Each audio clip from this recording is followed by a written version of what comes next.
The Lord. So are we blessed?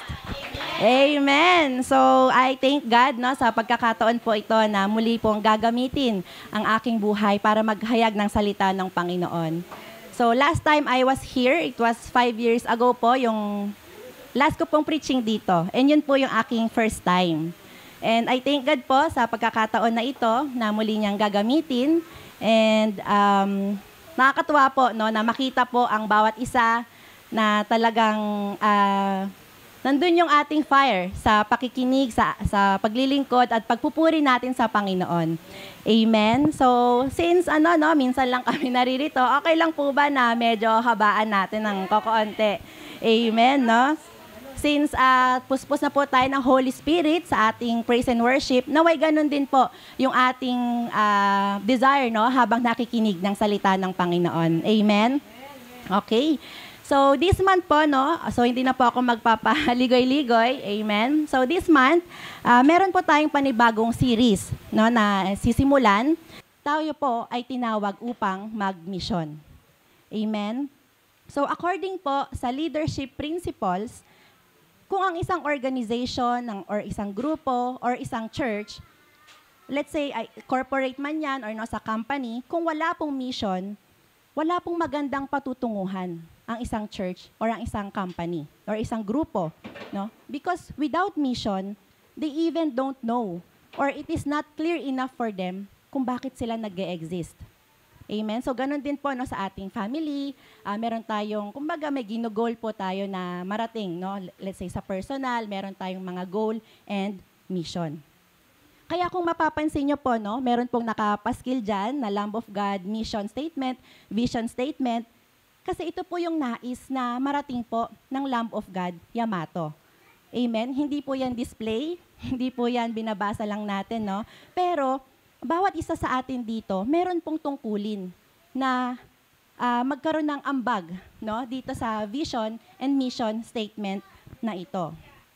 Amen? So, tayo po ba, are we aware of this, yung mission natin ng Lamb of God, Yamato, no? Baka nadadaan-daanan lang natin, but ito po, ay importante. Kasi kung wala po ito, wala po tayong patutunguhan. Anong mangyayari sa Lamb of God Yamato kung wala tayong mission? Amen? So, andyan pa tayo, no? So, kaya bilang po mga Kristiyano, meron po tayong mission.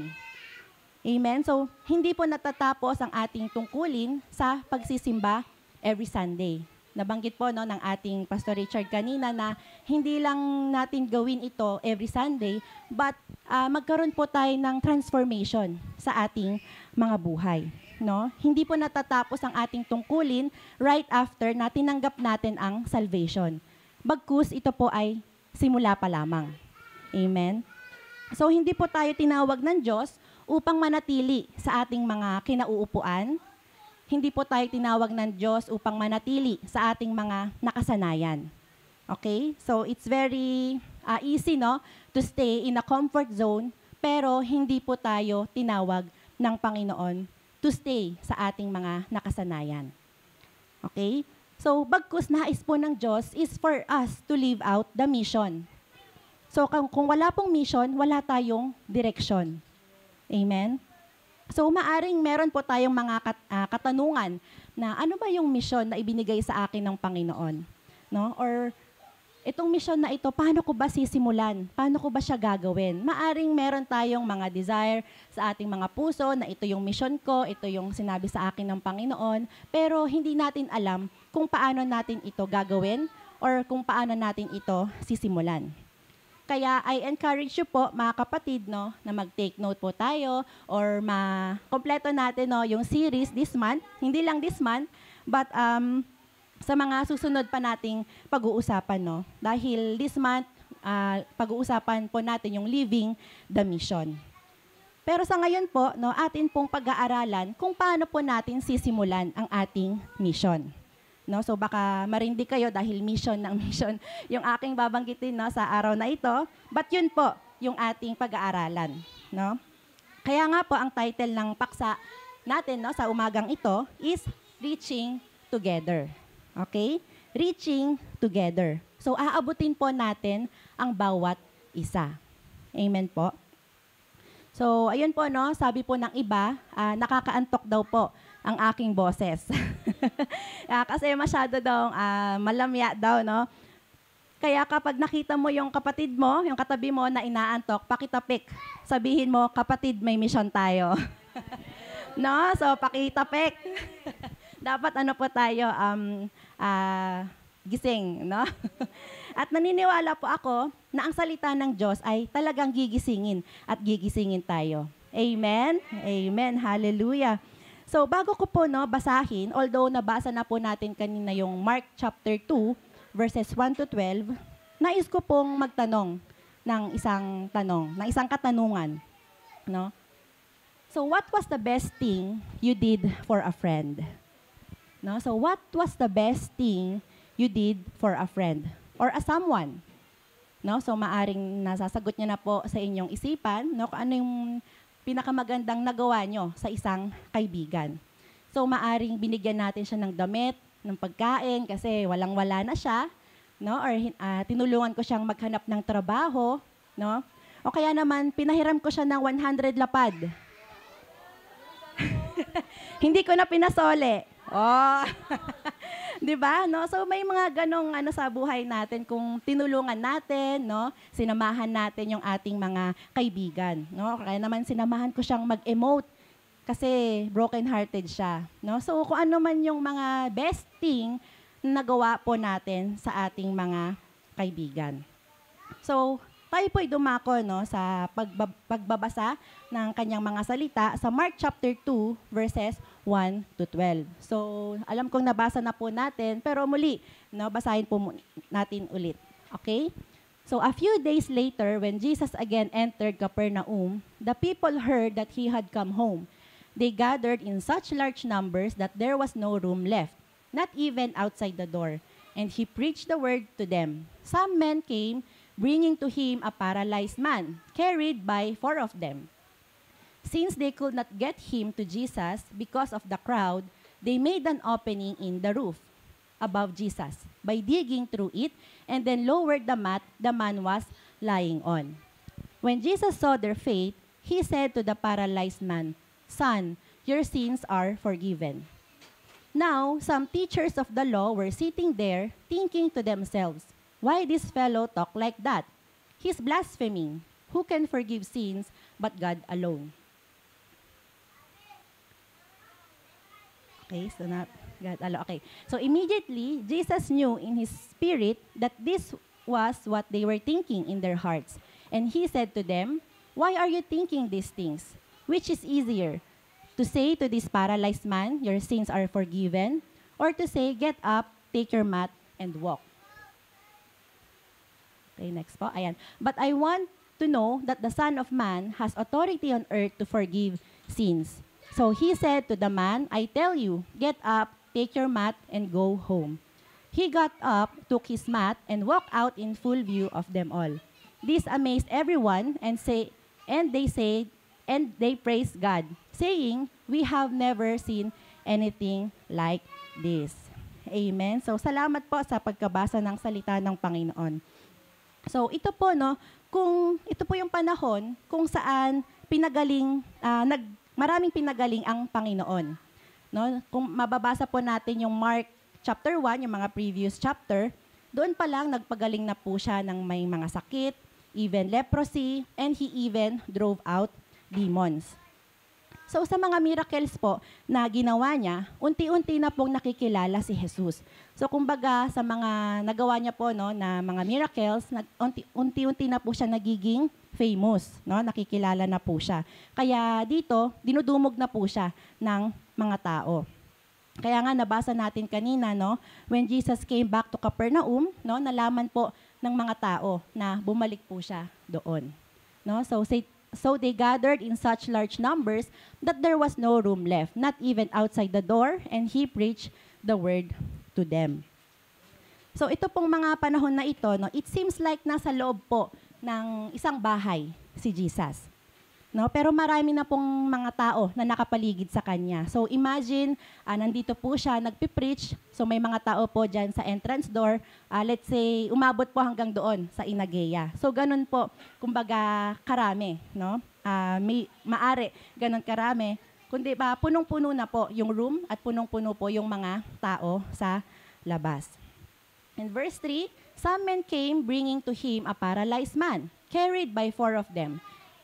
Since they could not get him to Jesus because of the crowd, they made an opening in the roof above Jesus by digging through it and then lowered the mat the man was lying on. So nakita po natin dito, meron pong 4 na lalaki. No, maaring ito po ay mga magkakaibigan. No, meron po silang gustong dalihim na isang paralisadong lalaki, no? Nais po nila siyang idala sa Panginoon upang ipagaling. So since hindi nga po sila makadaan sa entrance door or sa gengkang, dahil nga po sa dami ng tao, na punong-puno po ng tao, so they made an opening sa roof above Jesus. Okay, so sa madaling salita, umakyat po sila ng bubong, binutas nila, at doon po nila dinaan yung paralyzed man upang ibaba at ilapit kay Jesus. No? So konting background lang po, medyo balik tayo sa mga panahon na ito. So yung structure po ng kanilang bubong dati is a flat roof.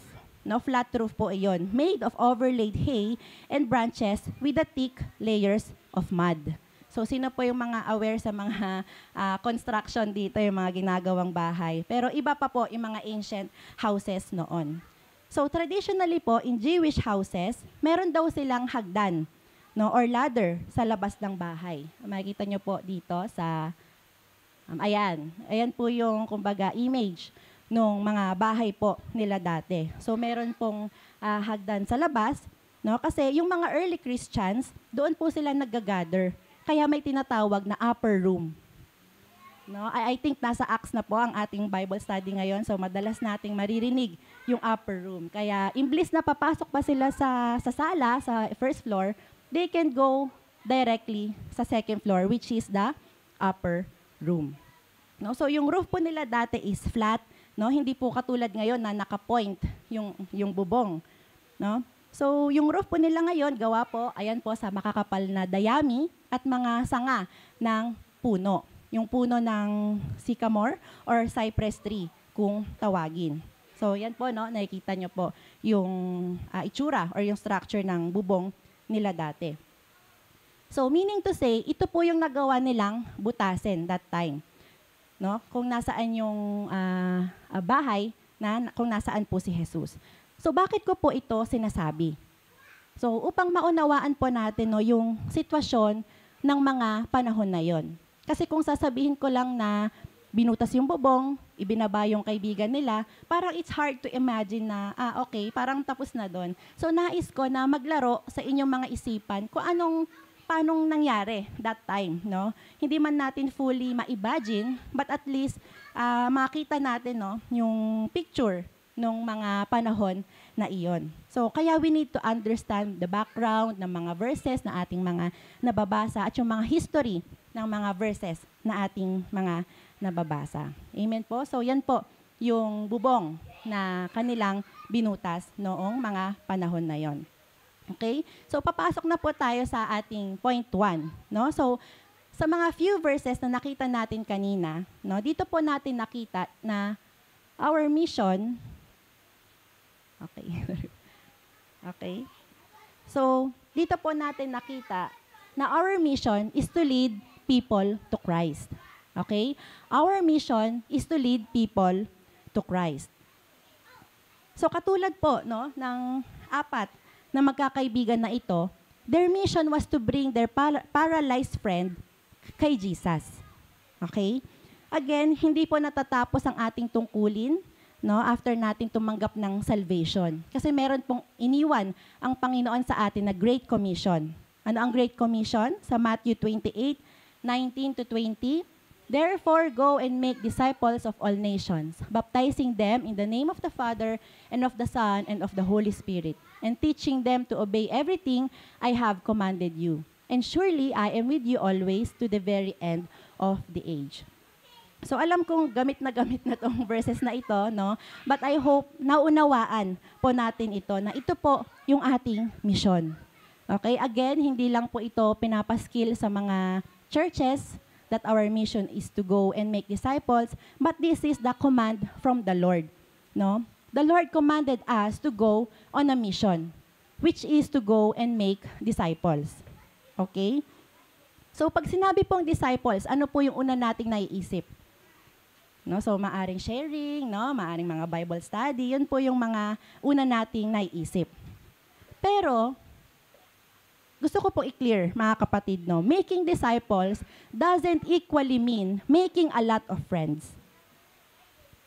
Making disciple doesn't equally mean nakasama natin sa ministry, nakasama natin sa loob ng church. So nais ko pong linawin sa bawat isa, no, that making disciple is leading people to Christ. Again, making disciple is leading people to Christ. So it is doing whatever it takes to bring someone closer to Christ. So gagawin natin ang lahat upang mapalapit yung isang tao sa Panginoon, no? So it is being intentional sa growth ng kapatid natin, ng kaibigan natin. Okay? Kasi ito po ang katotohanan, mga kapatid, no? Ito po yung nakakalungkot sa church minsan. Nakakalungkot po isipin dahil minsan sapat na po sa atin yung magkakasama tayo sa ministry. Hello. Minsan sapat na sa atin yung magkakasama tayo sa church. Pero sa totoo, hindi natin alam yung totoong spiritual condition ng ating mga kasama. Is that what you call discipleship? Okay? Kaya tayo nga mga nasa church, nakakaranas ng spiritual dryness. Paano pa po kaya yung mga tao sa labas? Paano pa po kaya yung mga wala pa sa Panginoon? Paano pa kaya yung mga paralyzed pa? Amen? Again, nakakalungkot dahil magkakasama tayo, but hindi natin alam yung spiritual condition ng bawat isa. So church, baguhin natin, no, ang discipleship is leading people to Christ. Okay, so kaibigan mo man ito, kasama mo sa ministry, sa church, no, magulang mo, anak mo, it is leading people to Christ. Amen? So sabi nga po sa isang quote, surround yourself with friends who will tear a hole in the roof, lift you up and carry you down to the feet of Jesus. Amen? Napakaganda pong quote nito, no? Na surround yourself with friends who will tear a hole in the roof, lift you up, and carry you down to the feet of Jesus. Amen? Napakaganda po na meron tayong ganitong klaseng kaibigan. Amen? Friends who will run an extra mile para maidala ka lang sa Panginoon. Amen? Na mas lalo kang lumalim sa Panginoon para mas lalo mong makilala ang Panginoon. Amen? Napakasarap na meron tayong ganong klaseng kaibigan. Pero, though this quote, no, sounds beautiful and sounds encouraging, amen, nakaka-encourage po, di ba, na isa-round natin yung ating sarili ng mga faithful friends. Amen. Pero, nais ko pong i-revise ng kaunti ang quote na ito. Be a friend who will tear a hole in the roof. Lift someone up and carry them down to the feet of Jesus. Be a friend who will tear a hole in the roof, lift someone up, and carry them down to the feet of Jesus. Hindi po ba mas maganda na tayo yung nangunguna na magdala ng tao sa paanan ng Panginoon? Amen? Because sometimes, tayo, no, bilang mga tao, hanap tayo ng kaibigan na makakatulong sa atin, yung makakapag-benefit tayo, which is walang masama, no? Na makahanap tayo ng faithful friends para makatulong sa ating faith, sa ating paglago, no? Hindi po 'yun masama, hindi ko po 'yun kumbaga dinedisregard, okay? But if you really want to surround yourself with friends na willing magbutas ng bubong para sa iyo, if you really want to surround yourself with friends na willing to run an extra mile para mailapit ka sa paanan ng Panginoon, unang-una, be that kind of friend. Amen? Imbis na hanapin mo sa paligid mo, I want something like him, I want something like her, be that kind of friend. Amen? Because what you are is what you attract. Naniniwala po ba tayo doon? What you are is what you attract. So sabi nga po, di ba, hindi ko man po nailagay dito, tell me who your friends are, and I will tell you who you are. Amen? So, kung titignan po natin or ipapakilala natin ating mga kaibigan, no? Confident ba tayo na makilala natin yung mga kaibigan natin? So, ganito po yun. Hindi ko man po nailagay dito, pero sabi, if you hang out with 5 smart people, you will be the 6th. Amen? So, if you hang out with 5 millionaires, so may 5 millionaire ba dito? May kipag-hang out kami sa inyo. Amen. Amen. O, ayun, meron daw sa likod. Amen. Amen, no? So, if you hang out with 5 millionaires, ikaw yung magiging pang-anim. So, if you hang out with, sa word, if you hang out with 5 idiots, mari ikaw yung first kasi ikaw yung nangunguna. Amen. No? So, if you hang out with 5 idiots, ikaw yung magiging pang-anim. Oh, no. No? But, if you hang out with 5 godly people, 5 disciple makers, you will be the 6th. Amen? So, it's a matter of choice, no? Kung anong klaseng tao yung sasamahan mo. So, kung ano yung mga kasama mo, magiging ganun ka rin. Same ng fruit, di ba? Pag yung isang rotten fruit, itinabi mo yung isang healthy fruit, magiging rotten din yung isang fruit. Talagang damay-damay po, no? So balik tayo sa 4 na magkakaibigan. Dahil itong 4 na magkakaibigan na ito, these are the kind of people who are mission-minded. These are the friends who are mission-minded. No? Kaya kung gusto po natin na ganitong klaseng kaibigan, dapat gustuhin rin po nating maging mission-minded. Okay? So, ito po. Surround yourself with those on the same mission as you. So, ano po ito? Mga sundalo, no? So, katulad po ng mga sundalo, iisa lang po ang mission niyan. Let's say sila ay nasa gera, their mission is to win the battle. Okay? So, hindi po pwede, yung isa sa kanila is pabebe. Hindi pwede yung isa sa kanila is tatamad-tamad. Hindi po pwede yung isa sa kanila is lalamya-lamya. Kasi masisira ang misyon. Hello. Amen? Kaya kung titignan nyo po yung mga katabi natin, no, mga kaibigan nyo, are these people mission-minded? Mission-minded ka ba, kapatid? Mission-minded po ba tayo? Or mga pabebe pa? Or mga tatamad-tamad pa, no? Or baka kailangan pang i-follow up every time? Hello. Real talk, mga kapatid. Because the Word of God is para sa atin i-transform tayo. Hindi lang yung makikinig tayo dito for information at lalabas tayo nang walang nagbabago sa ating mga buhay. Kaya masaktan na, no? Kung masaktan, matamaan na kung matamaan. But this is the Word of God. This is the truth, mga kapatid. Ayaw natin marinig dahil masakit. Tatampo ako, no? Wala na pong ganyan sa Christian. Okay? Let's learn the truth at i-apply natin ito sa ating mga buhay. Amen?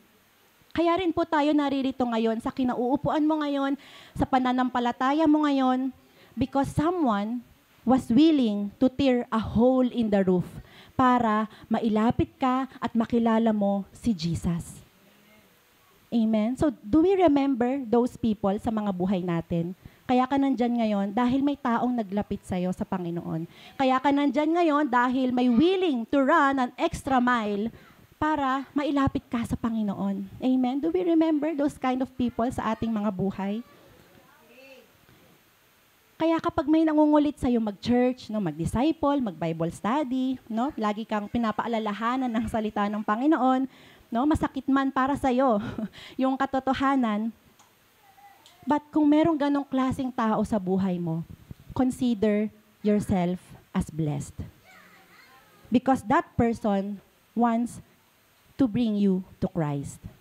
Amen? Para mas lalo kang lumago sa Panginoon. Hindi lang ilapit para mas lalo kang lumalim, mas lalo kang lumago sa pananampalataya. So that's our mission mga kapatid, to lead people to Christ. So matanong ko po kayo, meron na po ba tayong tao na dinala sa paanan ng Panginoon? Have we led someone to Jesus? Kahit isa lang. Amen? Kahit isa lang kapatid. Or baka baliktad, lumalayo yung mga tao sa Panginoon dahil sa atin. Hello. No? Again, what is our mission? To lead someone to Christ. Okay? So malinaw po, ang ating mission ay ilapit ang mga tao sa Panginoon. Amen. So ngayon, naalam na po natin yung ating mission, paano natin ito sisimulan? So sabi po, do what you can, where you are, with what you have. Okay? So sabihan niyo po ako kapag overtime na or ano po natin, mamadalihin po natin. So do what you can, where you are, with what you have. So ano po yung mga bagay na meron ka ngayon? Okay, isipin mo ano meron ka ngayon? Meron kang phone, meron kang tahanan, no? Ano po yung mga bagay na meron ka ngayon? So ito pong mga apat na magkakaibigan, they did what they can. So hindi po nila pinalampas yung pagkakataon na iyon. Hindi po nila sinabi na tsaka na natin dalhin yung kaibigan natin kasi ang dami pang tao. No? Hindi nila sinabi na mamaya na, hayaan muna nating magsiuwian yung mga tao tsaka natin siya dalihin kay Jesus Christ. Pero ginawa pa rin nila kung anong makakaya nila. So, hindi po nila pinagpaliban yung kanilang misyon. No? Kasi hanggang nandyan pa si Jesus, pinuntahan na po nila. Kasi that time si Jesus, kumbaga, paiba-iba rin siya ng lugar Meron siyang mga pinupuntahan, di ba po? So, ginab na po nila yung opportunity habang nandyan si Jesus. Okay, so they started where they are kasi andun na po sila andun na si Jesus. Nagsimula sila kung anong meron sila, kung nasaan na sila. Sabi nga po sa verse 4, again, sa verse 4, since they could not get him to Jesus because of the crowd, they made an opening in the roof above Jesus by digging through it and then lowered the mat the man was lying on. So, hindi man po nabanggit dito yung mga ginamit nila na paano sirain yung bubong. No, hindi ko alam kung meron silang ginamit na kagamitan, kung anong klaseng kagamitan, yung pagbutas nila ng bubong. So, maaring gumamit po sila ng mga matatalim na bagay upang masira, yung bubong na yon. Pero kung ano man po yung mga ginamit nila that time, they started with what they have. Okay? At bukod po sa kagamitan na kanilang ginamit that time, alam niyo po ba kung ano yung meron sila? Sabi sa verse 5, when Jesus saw their faith.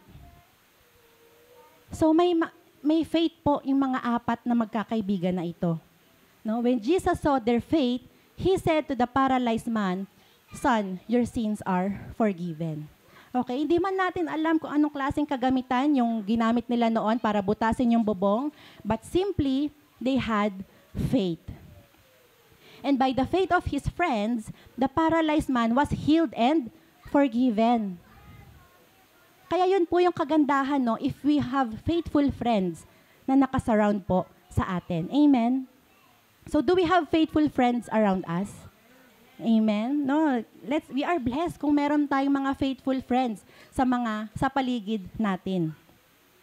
Okay, so pag usapang misyon, pag sinabing misyon, so madalas po nating naiisip yung babiyahe po ng malayo, yung nagpupunta pa sa ibang bansa para makapag-share ng salita ng Panginoon, yung magbibigay ng, let's say, mga tsinelas or anumang mga kagamitan, di ba po, para maka-reach out po tayo ng mga tao sa mga liblib na lugar. Well, ito po is yes, this is a part of mission. Amen?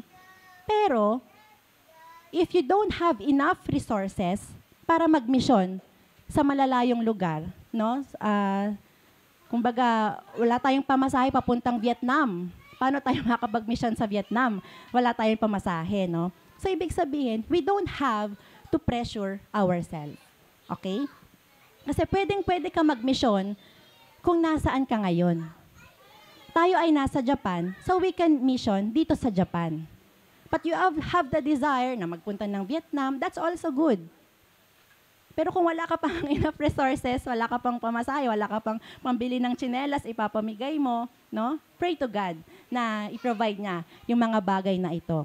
Pero yun nga, kung nasaan ka ngayon, start where you are. Okay, so basahin po natin yung Acts chapter 1, verse 8.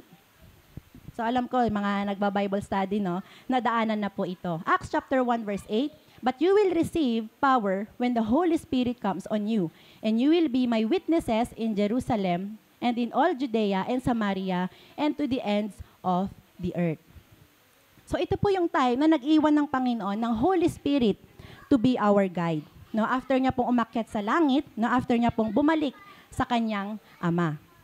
So sinabi niya po sa mga disciples na, "You will be my witnesses." No, so madaling salita, they will spread the gospel from Jerusalem, Judea, Samaria, and to the ends of the earth. So unang-una po, no, ito kasing mga lugar na ito, meron po itong mga significant meaning. Okay, so dito po kasi sa lugar ng Jerusalem, so balik lang po tayo sa parang Bible study, no? Dito po kasi sa lugar ng Jerusalem, kung saan na-witness ng mga disciples yung pagpako kay Jesus sa krus ng Kalbaryo. At doon din po nila na-witness yung pagkabuhay ng Panginoon. So it all started sa Jerusalem. Kaya kung ano po yung na-witness nila sa Jerusalem, ito po yung i-spread nila through Judea, Samaria, and to the ends of the earth. Okay? So from Jerusalem, no, dito po nila na-witness yung mga bagay-bagay, at ito po yung ipapahayag nila sa mga nearby towns, nearby cities, which is sa Judea. At kung lalabas na po sila sa kanilang comfort zone, they will spread the gospel to Samaria.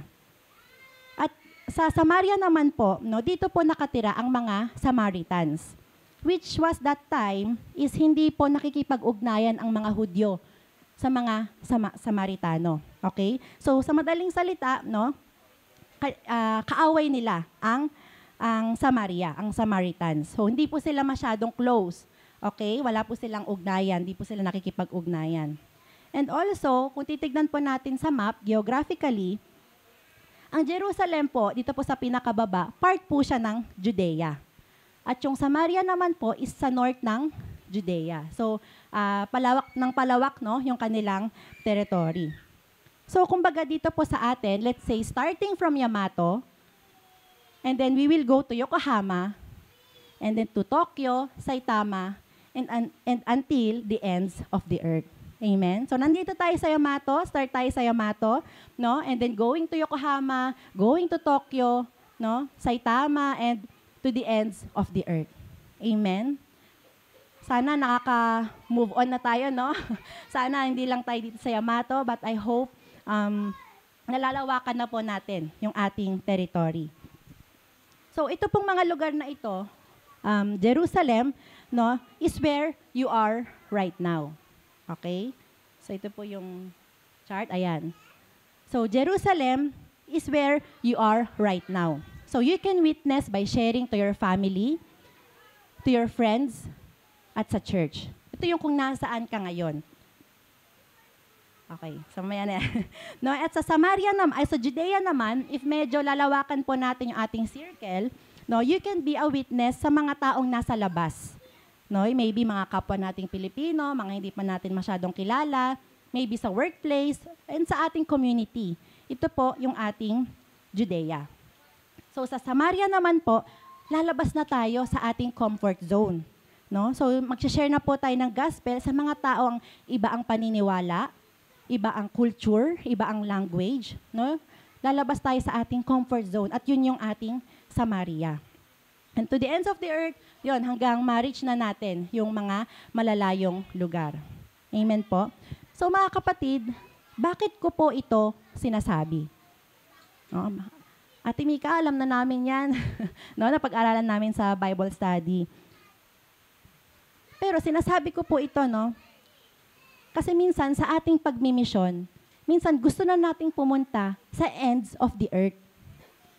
Okay? Which is wala pong masama, no? Pero, na-witnessan na po ba natin, no?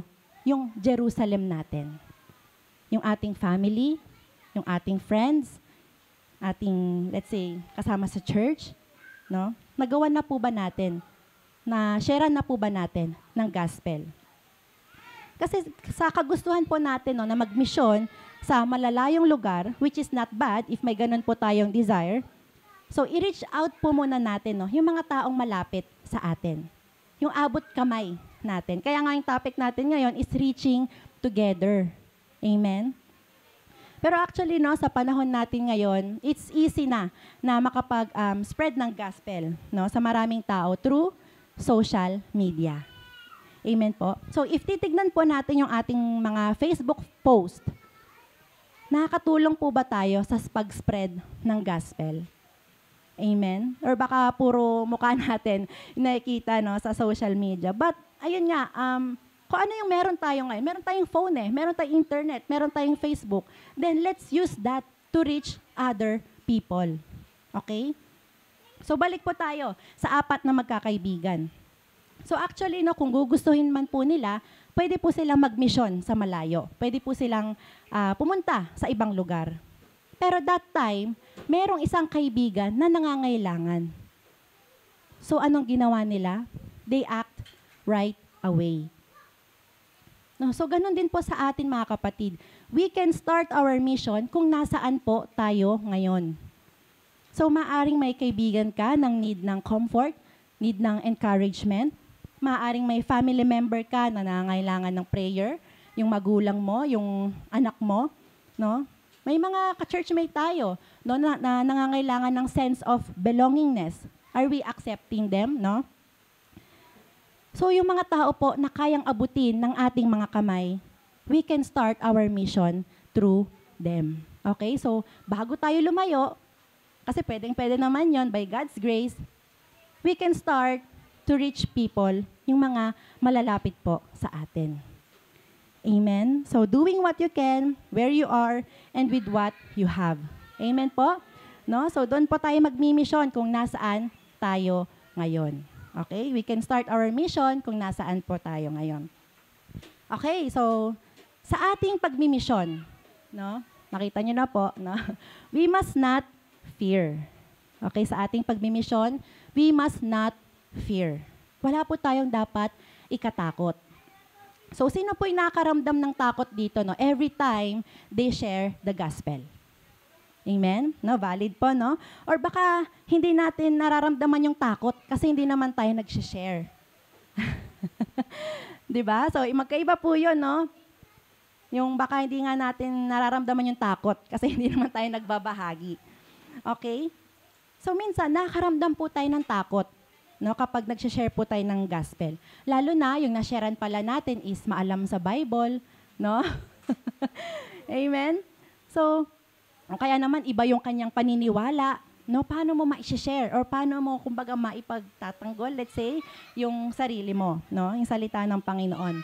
O kaya naman, nag-share tayo sa mga Japanese, no? Isang challenge po na makapag-share tayo sa Japanese kasi paano nating i-share yung gospel sa Nihongo.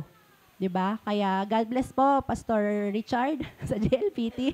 Mamaya, no? Mamaya magte-take siya ng JLPT para ibahagi niya sa atin kung ano, no? Mag-share ng gospel in Nihongo. Amen? So, amen. Amen, no? So, kaya din po tayo natatakot kasi baka ma-reject po tayo, no? Sumimasen, wala na. Sa sumimasen pa lang, na-reject na tayo. O kaya naman, hindi kinuha yung tracts na binigay mo. Di ba part din ng rejection, parang nakaka-discourage na ayaw mo na magbigay ng tracts, no? So, remember mga kapatid, no? We are not called to save everyone. We are not called to save everyone. And we are not called to please yung mga tao na nasa paligid natin. Pero, tinawag tayo upang mag-share ng gospel. Kaya po minsan na-frustrate po tayo. Kasi yung shineran natin, hindi tumanggap, no? Kaya tayo parang nadi-discourage na mag-share kasi hindi tumanggap yung shaneran po natin, no? Or hindi nag-church yung in-invite natin. Pero tandaan po natin, mga kapatid, na tayo po ay ginagamit lamang ng Panginoon to share the gospel. Okay? And also, we are the doers of the word. Amen po? No? Pero syempre, no, our intent to share the gospel is para malaman po nila ang katotohanan at sila rin po ay maligtas. Okay? So,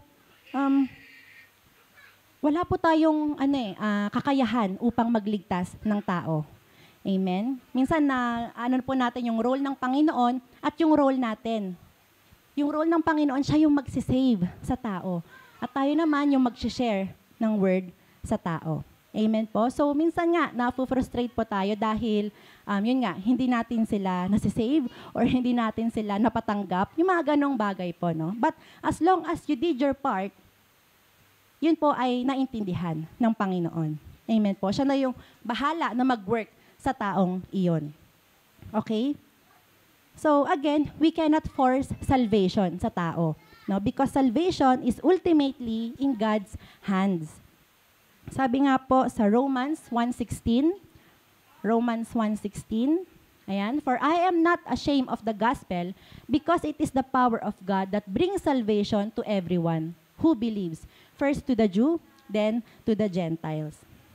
So it is the power of God po that brings salvation. Hindi yung the power of pastor, the power of kapatiran, the power of leader, but it is the power of God that brings salvation. Amen?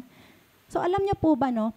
Fear is the enemy's weapon to silence God's people.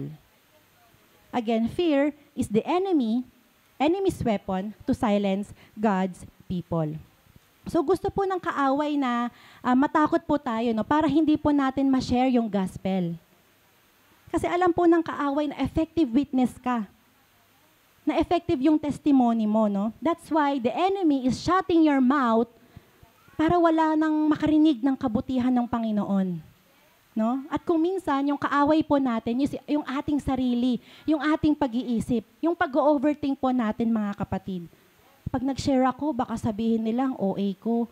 Pag nag-share ako, baka i-bash nila ako. Yung mga ganong pag-iisip po, no? Sometimes, kaaway natin yung ating pag-iisip, no? Kaya nagkakaroon po tayo ng takot at hindi po natin ma-share yung gospel. Again, fear is the enemy's weapon to silence God's people. So if you are God's people, go and share the gospel. Amen? So sabi po sa 2 Timothy chapter 1, verse 7. 2 Timothy 1:7. Ayan, no? Sabi. Okay. Ayan. "For God has not given us a spirit of fear, but of power, and of love, and of a sound mind." Okay? Hindi po tayo binigyan ng spirito ng pagkatakot. But the Lord gave us a power, and of a love, and of a sound mind. Kaya kung may fear ka, i-rebuke mo yan dahil hindi yan galing sa Panginoon. Amen? Amen. Hallelujah. No? So sa battlefield or mission field, no? Ano po ang sinasabi kapag yung mga sundalo need nilang parang bumalik sa kampo nila or need nilang umatras, no? Yung mga taga-base dito, meron ba? No? Ano sinasabi ng mga sundalo? Retreat. Retreat. Di ba? So, same in spiritual realm. Sabi in a spiritual realm, sabi, when we fear, ayan, so when we fear, we retreat. Kapag natakot tayo, umaatras tayo. But when we trust in God, we advance. Amen? So kapag natakot tayo, aatras tayo, no? Pero kapag tayo ay nagtitiwala sa Panginoon, makakausad tayo, we can move forward, we advance. Amen? So if you're God's people, no, wag mong hayaan na ma-shut ng kaaway yung bibig natin. Go ahead and spread the gospel. Amen? So another encouragement po from the Lord sa Isaiah 41, verse 10. Isaiah 41, verse 10. Okay, so Isaiah 41, verse 10. So, do not fear, for I am with you. Do not be dismayed, for I am your God. I will strengthen you and help you. I will uphold you with my righteous right hand. So, kung natatakot po tayo, alalahanin po natin itong salita ng Panginoon. No, wala na tayong ibang pagkakapitan pa, kundi ang salita ng Panginoon. So, tandaan niyo po ito, Isaiah 41:10, no? Sasamahan ka ng Panginoon, huwag kang matakot. I will strengthen you and help you. No, I will uphold you with my righteous right hand. Okay? So, gawin po natin encouragement ito, no, sa pag-share ng gospel. Again, no, sa ating pagmimisyon, wala po tayong dapat ikatakot. We must not fear. Amen? And lastly, sa ating pagmimisyon, no, we must count the cost.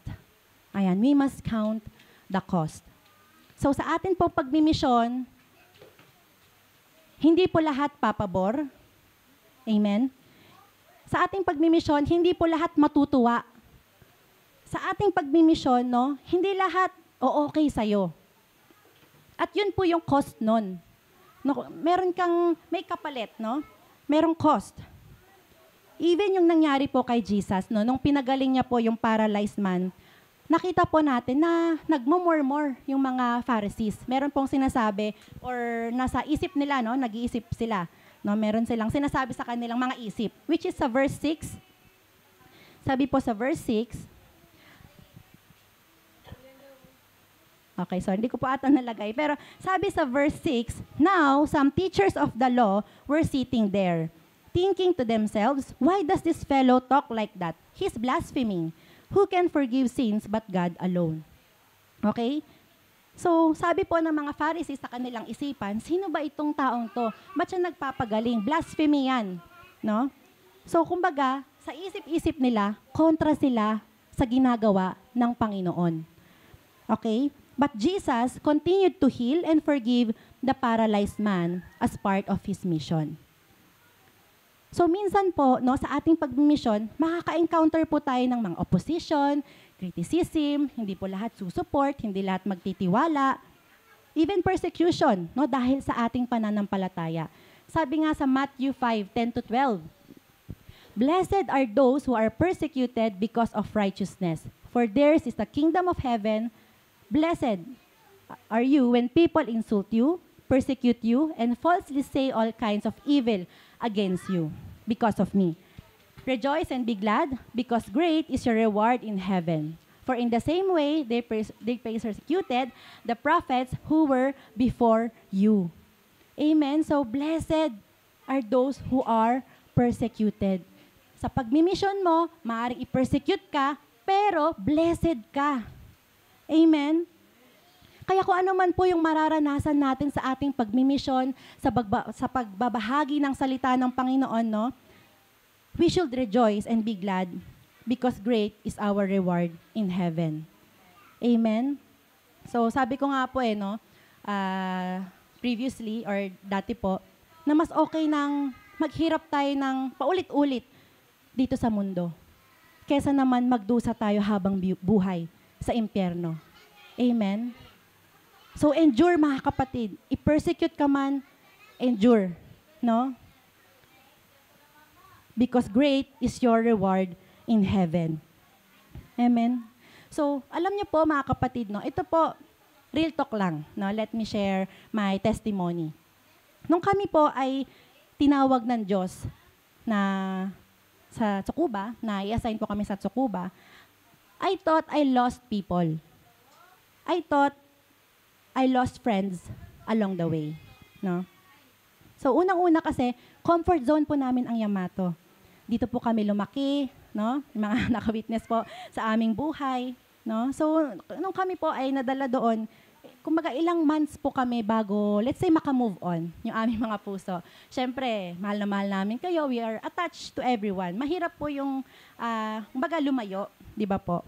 Kumbaga, it took time to have the transition sa aming mga buhay. So, yung mga panahon na yun, no, I was starting making friends or building relationships sa mga tao po dito. Pero yun nga, napunta po kami sa Tsukuba. So akala ko po, ito po ay akala ko po, no? Na akala ko, I lost people or I lost friends.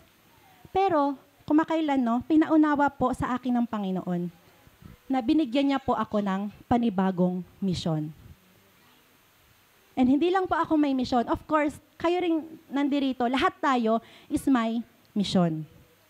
Okay? Though iisa lang naman po tayo ng mission, which is to go and make disciples, but sometimes, God will bring us to a different mission field. Kaya nga po minsan may pinapadala sa, let's say, Iraq, meron sa Ukraine. No, iba-iba po tayo ng battlefield, ng mission field. Again, iisa po ang ating mission to go and make disciples. But minsan, ipapadala tayo ni Lord into a different battlefield or mission field. Amen po? No? So, minsan, need po tayong scatter ni Lord. Kung need natin maghiwa-hiwalay na upang mas lalong mapalaganap ang salita ng Panginoon. Even the disciples in the New Testament, hindi naman po sila habang buhay magkakasama, no? Some of them stayed in Jerusalem, merong pumunta sa Asia, sa Greece, sa Rome, no? Kung saan-saan po sila napadpad. Hindi na po sila magkakasama. So parang ganun din po sa atin. Kaya nga po, sa mga nakakausap ko dito, minsan, no, nasasabi ko sa kanila na hindi po tayo habang buhay na magkakasama.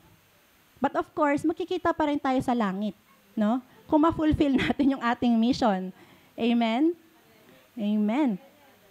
Though we have the same mission, but God is bringing us to a different mission field. Okay? Kaya kung nais ng Panginoon na gamitin ka sa ganitong lugar, nais ng Panginoon na gamitin ka bilang preacher or kung ano man yung pagkatawag sa'yo, no? Iba-iba man po ang ating pagkatawag, pero iisa po ang ating misyon. Amen? At para magamit ka at para maipadala ka ng Diyos sa isang misyon, you need to leave your comfort zone.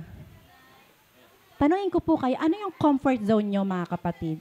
No? Sa bahay? Yung ating mga katropa, no?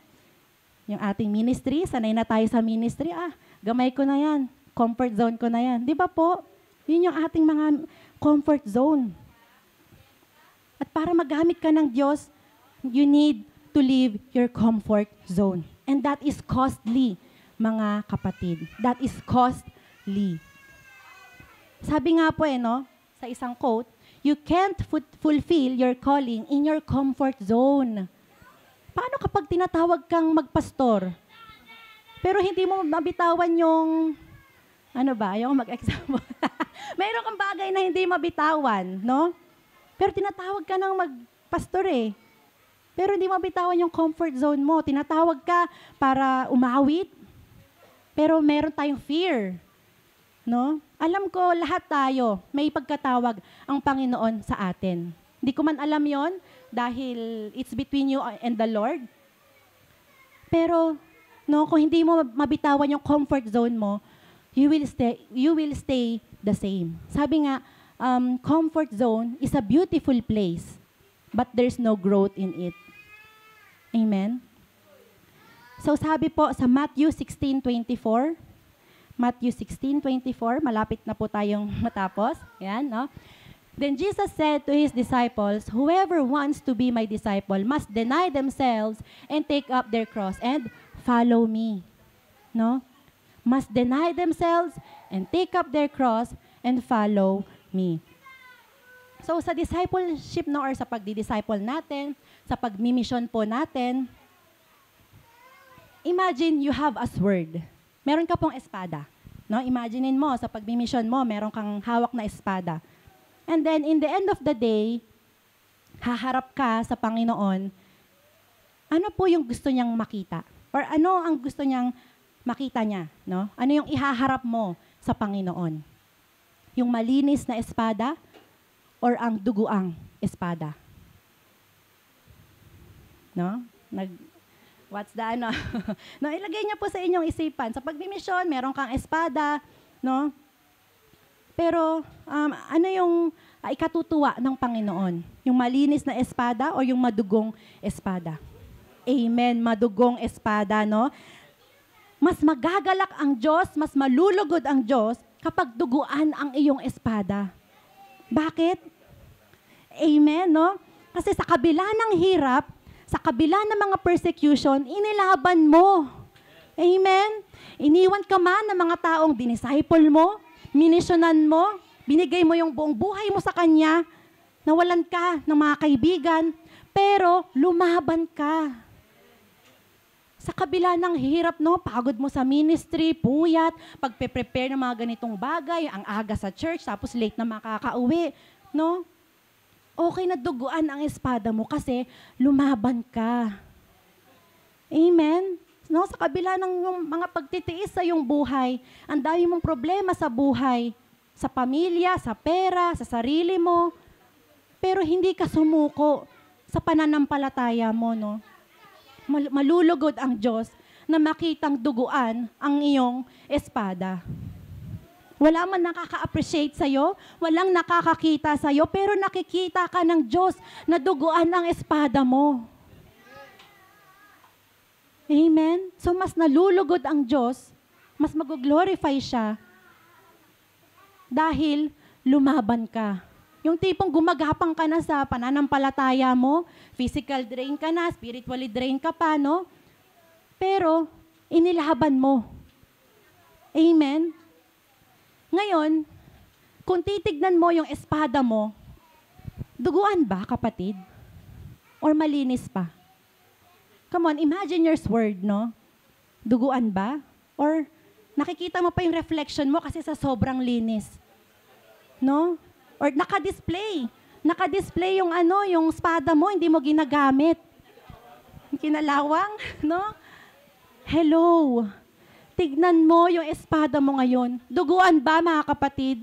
Christian, are we fighting the battle? Amen? Yung sword natin, mga kapatid, it is meant to be magkaroon ng dugo dyan. Kasi laban ito.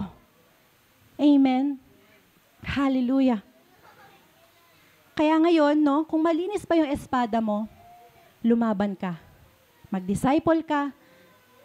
Reach others. Amen? Baka meron ka pang hindi na-sharean. Isipin mo ng mabuti. Baka meron ka pang hindi na-reach out. It doesn't matter kung tanggihan ka, no? Kung sungitan ka. Basta, nagawa mo yung mission mo. Amen? Again, yung espada natin, no? Alalahanin nyo hanggang pag-uwi nyo ng bahay, paglabas natin sa pintong ito. Let's aim na magkaroon ng dugo yung ating mga sandata, yung ating sword. Amen? Hallelujah, no? So, ang mission po natin is hindi natatapos, no, na pagsimba natin every Sunday. Hindi po natatapos after natin tumugtog or kumanta dito, tapos na yung mission ko. Hindi po, no? Our mission is to lead people to Christ. So, mga kapatid, no, sa ating pagtatapos, are you willing to go on a mission even if it's costly? No? So, are you willing to go on a mission if it's costly? Kahit po madugo ang laban, willing ka pa rin po ba to go on a mission?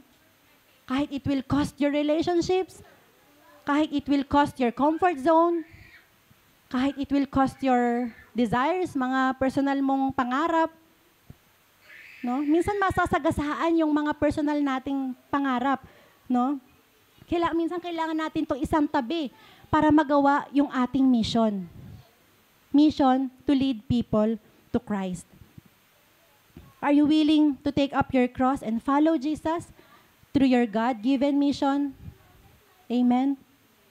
So sa aking pagtatapos, no, I would like to read the last verse. Sa Mark chapter 2, verse 12, He got up, took his mat, and walked out in full view of them all. This amazed everyone, and they praised God, saying, "We have never seen anything like this." Amen? No? So, because some people took their mission seriously, dahil may mga tao na ginawa yung mission nila seriously, someone was healed and forgiven. Again, dahil sa isang tao na ginampanan niya yung mission niya ng mabuti, ng maayos, merong isang taong napatawad at gumaling. At dahil doon, sa healing and forgiveness na yon, everyone was amazed and praised God. So today, right now, no, what is your God-given mission? Okay? No? So, today, what is your God-given mission? Okay? Who are we carrying to Jesus today? Katulad po ng mga apat na magkakaibigan na ito, no? They carry their paralyzed friend. They lift him up and bring them down to the feet of Jesus. Who are we carrying to Jesus today? Kahit isa lang kapatid, no? Kahit isa lang. Hindi natin nilalang ang isang kaluluwa. Dahil mahalaga po ang kahit isang kaluluwa sa Panginoon. Isa sa atin dito, magdala ng isa. The heaven is rejoicing. Amen? Who are we carrying to Jesus today? Do we have a friend na nawawala sa pananampalataya? Magulang natin na hindi natin ma-reach out, mga anak po natin. Who are we carrying to Jesus today? Alam mo kapatid, kung hindi ka nababurden, no? Dahil di mo, hindi pa save yung iyong pamilya, kung hindi ka po nababurden, maybe hindi mo sineseryoso yung mission mo. Sa umagang ito, nais kong ibigay yung bigat ng mission. Hindi para sa takutin kayo, hindi para sa, no, hindi nyo nagawin ang inyong mga mission. Mabigat ang mission dahil ito po ay importante. God commanded us to go on a mission, which is to go and make disciples. So what is your God-given mission? Meron ka bang nakakaligtaan sa iyong pamilya? Sa iyong kapatid, sa iyong kaibigan? So if natatandaan niyo po yung unang tanong ko kanina, what was the best thing, no, you did for a friend? And the best thing you can do for a friend is to bring them down to the feet of Jesus. The best thing that you can do for a friend is to bring them down to the feet of Jesus. Because at the feet of Jesus, there is healing. Hindi lang po sa physical, also mental and spiritual. At the feet of Jesus, there is breakthrough. At the feet of Jesus, there is peace. At the feet of Jesus, there is rest. There is comfort. There is salvation. There is eternal life. Is it worth it na ipagpalit ang eternal life to the temporary things we have right now? Sinasabi ng Panginoon, mag-mission ka anak. I-reach out mo yung kapatid mo, yung kaibigan mo. That's our mission, mga kapatid, is to bring them down to the feet of Jesus. Tayo rin, di ba, naranasan natin yung breakthrough na yun, yung healing na yun. Why not na i-share natin ito sa mga taong paralyzed pa? Amen? So, mga kapatid, no, let us be a people who take our mission seriously so that others may rise, so that Jesus may be glorified, and so that the world will say, we have never seen anything like this. Amen? So tayo po'y magsitayo, mga kapatid, at tayo ay manalangin.